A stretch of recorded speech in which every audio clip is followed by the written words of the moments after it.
자, 또 57번부터 보겠습니다. 57번. 양도소득에 대한 다음 설명 중 틀린 것은 1번 양도란 등기 또는 등록에 관계없이 자산이 타인에게 유상 또는 무상으로 이전되는 것을 말한다. 무상으로 이전되는 것은 증여 양도 아니고 증여세의 대상이에요. 2번, 그러니까 틀렸네 벌써 1번이. 2번 소액주주 주권 상장법인 후 주식 양도에 대해서는 양도소득을 과세하지 않는다. 소액주주 주권 상장법인 주식. 3번 자산의 취득 및 양도 시기는 원칙적으로 대금을 청산한 날로 한다. 그렇습니다. 4번 보유기간 및 거주기간이 4년인 2년 이상이니까 벌써 이게 나오면 주택 얘기야. 이 4년이니까 2년 이상이니까 4년이면 벌써 2년 이상이죠. 1세대 1주택의 양도에 대해서는 고가주택은 제외하고 고가주택 기준은 9억이라고 그랬어요. 양도에 대해서는 양도소득세를 과세하지 않는다 라는 얘기입니다. 다음에 58번을 보세요. 58번. 다음 중 양도소득세 과세 대상이 아닌 것은 1번 골프 회원권을 양도한 경우 과세 대상입니다. 2번 부동산 매매업자가 상가를 판매한 경우 사업소득이에요. 부동산 매매업자는 파는 게 자기 사업이잖아.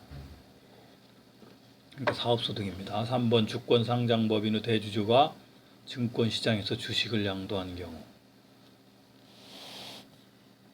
자, 이거는 양도소득세 과세 대상이에요. 주권상장법인이라고 하지만 여기는 대주주이기 때문에. 4번 영업권을 사업용 고정자산과 함께 양도한 경우 무채재산권의 양도되어 과세 대상입니다. 그 다음에 59번.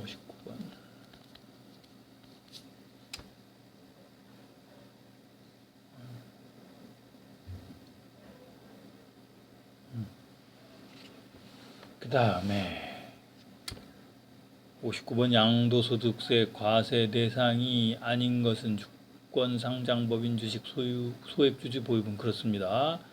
2번에 전세권, 3번에 등기된 부동산 임차권, 4번에 건물, 양도소득세 과세 대상입니다. 다음에 60번.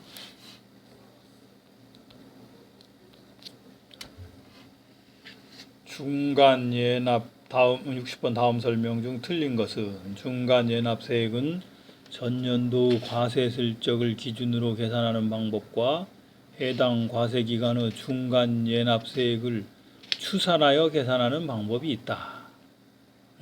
전년도 과세 실적을 기준으로 해서 계산하는 방법이 원칙인데 그게 없거나 또는 이번 기회 현저하게 그 사업 실적이 안 좋은 경우에는 그 해당 과세기간의 중간 연납세액을 추산해서 계산할 수 있습니다. 2번 정당한 사유 없이 휴폐업 신고를 하지 않고 장기간 휴업 또는 폐업 상태에 있는 등 조세 포탈의 우려가 있다고 인정되는 경우에는 수시부과할 수 있다. 그렇습니다. 3번 1,000만 원 이자 소득이 있는 거주자는 이자소득 수령 시에 원천징수세액을 부담하고 종합소득 확정 신고 시 다른 소득과 합하여 종합소득 신고를 해야 한다.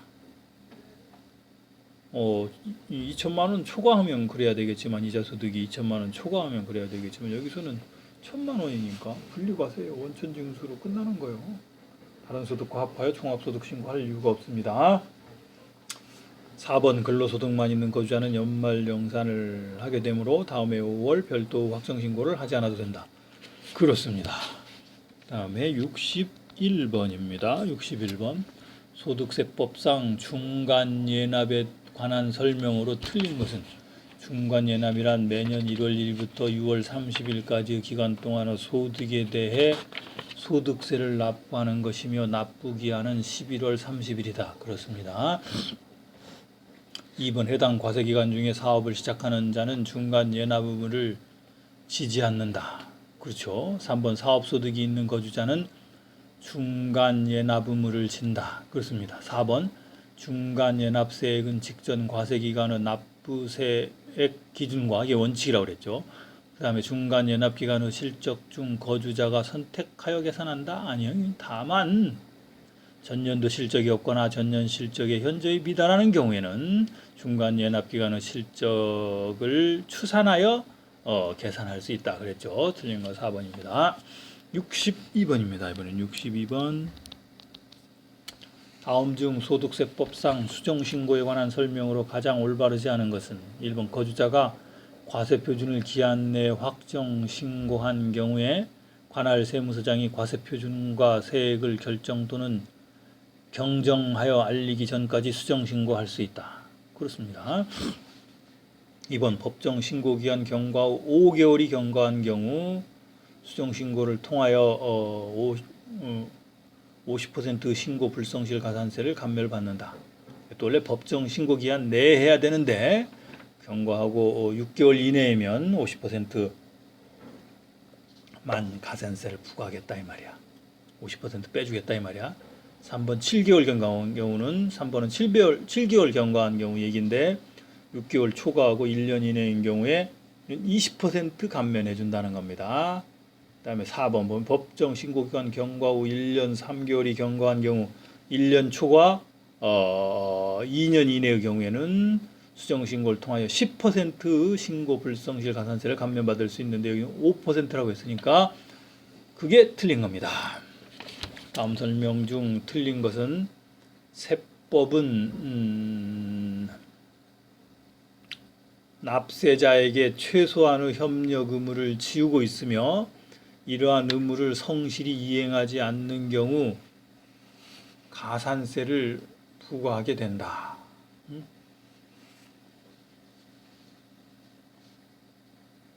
그렇습니다. 다음에 2번 근로소득에 대한 지급명세서는 해당 과세기간 12월 말까지 제출해야 한다. 아닙니다. 근로소득의 경우는 다음 연도 3월 10일까지예요. 지급명세서를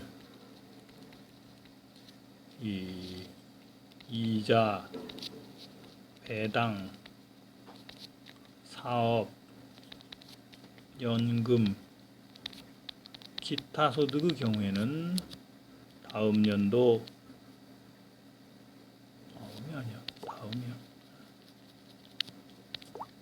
다음 연도 2월 말까지입니다. 2월 말까지 제출해야 되고 다음에 사업소득 중에서 원천징수 대상인 거,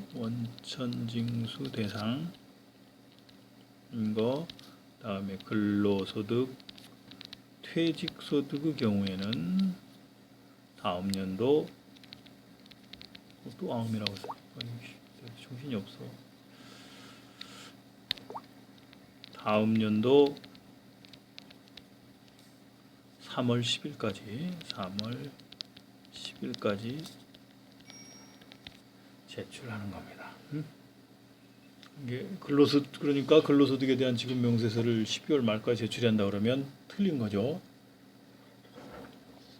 소득공제 항목에 대한 증빙 서류를 발급하는 자가 법에 정하는 자료 집중기관을 통하여 국세청에 관련 자료를 제출하는 경우 근로소득자는 소득공제 내역 직계표를 조에 출력하여 원천징수 의무자에게 제출할 수 있다. 그렇습니다. 4번 전산 처리된 테이프 또는 디스크 등으로 보관하는 장부도 인정된다. 그렇습니다. 그렇게 해도 인정이 됩니다. 그 다음에 63번까지 했죠. 64번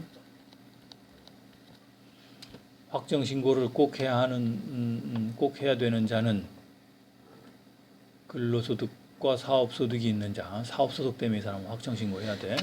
근로소득과 퇴직소득만 있는 경우는 연말정산하고 끝날 수 있어요. 그다음에 3번 근로소득만 있는 자, 작년 연말정산으로 끝날 수 있어요. 4번 연말정산 대상인 사업소득만 있는 자. 이 사람도 연말정산 대상인 사업소득이니까 이 연말정산하고 끝날 수 있습니다. 끝나는 거요. 끝날 수 있는 게 아니고 끝나는 거예요. 65번입니다. 65번.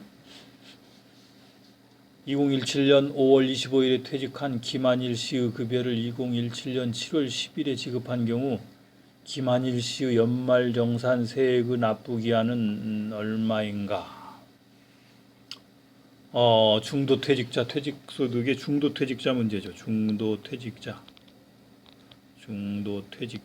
이 중도퇴직자는 이 급여를 퇴직한 달의 급여를 이게 마지막 급여를 지급할 때 연말정산을 합니다. 다음 해까지 기다리지 않고 연말정산을 하는데, 그리고 세액을 이제 연말정산을 했으면 세액을 국세청에 납부를 해야 되는데, 그거는 세액 납부는 다음 달 10일까지 하는 겁니다. 다음 달 10일까지. 그러니까 7월 10일에 지급했으면 8월 10일 날 해야 되겠죠. 납부기한 언제인가? 8월 10일이다 하는 겁니다. 그다음에 66번입니다. 66번. 다음 중 일반적인 근로자에 대한 연말정산 절차와 계산 방법으로 가장 올바르지 않은 것은 1. 과세대상 근로소득.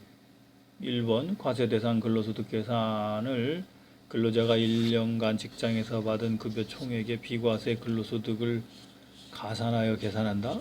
빼서 계산하는 거지. 1번 틀렸네. 2번 근로소득 공제를 차감하여 근로소득 금액을 계산한다.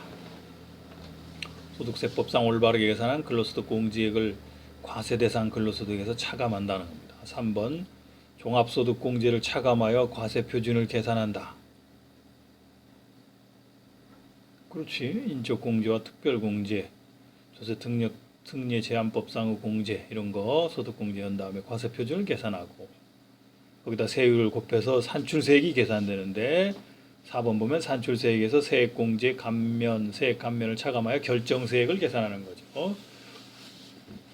소득세법과 조세특례 제한법에 정한 세액공제, 세액 감면 금액을 차감하여 결정세액을 계산한다. 그렇죠. 결정세액에서 기납부세액 빼면 차감 납부할 세액, 이제 내야 될 세금이 되는 거죠.